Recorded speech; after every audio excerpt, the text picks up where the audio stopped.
what matters is the moral truth, right? The thing that drives how you're like basically bringing good into light, right? It's the difference between light and darkness. An excuse, we can look at that and basically say that's darkness in our life. And every time we don't expose that, we're giving a crack for something more to come in. That's good. And have access to us. Right. Take ownership. And that's what not owning any situation is. And I took that on wholeheartedly in the business world.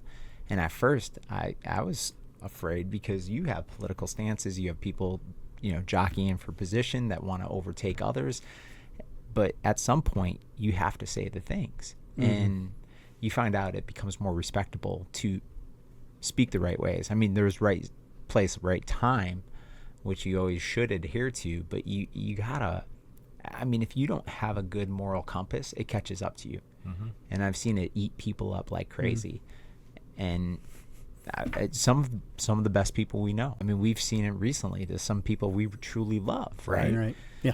And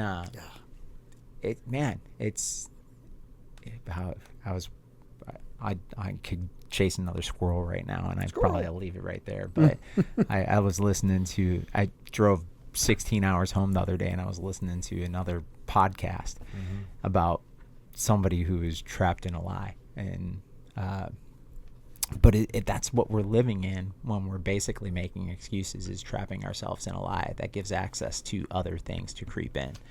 And it just results in more lies. Right. And I mean, we're all guilty of it in some way. I mean, all of us sin. Sure. So, right. And it's funny because we like to get up here and say that we're fully exposed, but then something like that happens with people close to you, and you're like, man, what could I analyze in my back pocket that I haven't brought out into the light, that I'm actually giving access to the devil to creep into my life? And people are like, well, you're really making analogies over that, and I don't see it that way. Well, start just being honest with people, right? I mean, it's hard. I mean, it's hard, especially if you've been living that life for a long time. Right. And I know we what talked that's about like. that a couple weeks ago. It's hard to get yourself back, I guess, because you think there's just no redemption. There's no way back, kind of thing. And I mean, my sins are different than other people's, but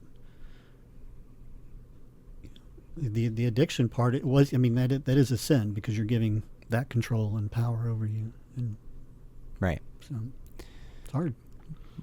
Well, think about it from the standpoint of somebody who you trust and love is living in a lie, and you're supporting that lie by loving them through the lie. Yeah, no. Then basically they're exposed to the same danger you have in that. Yeah. And that's the other portion. Like, I don't know where compassion level steps in with it. I mean, because sin and addiction are two different portions. Like God works through us in different ways, and that breaks us of it. So our story comes out at a different time. But that is your story coming out, for instance, is light. And that light is maybe seeing somebody else on the other side of this and taking away the addiction that they have too. And maybe leading, and this is us too, maybe leading somebody to a relationship with the Father who loves us, and what we've seen in that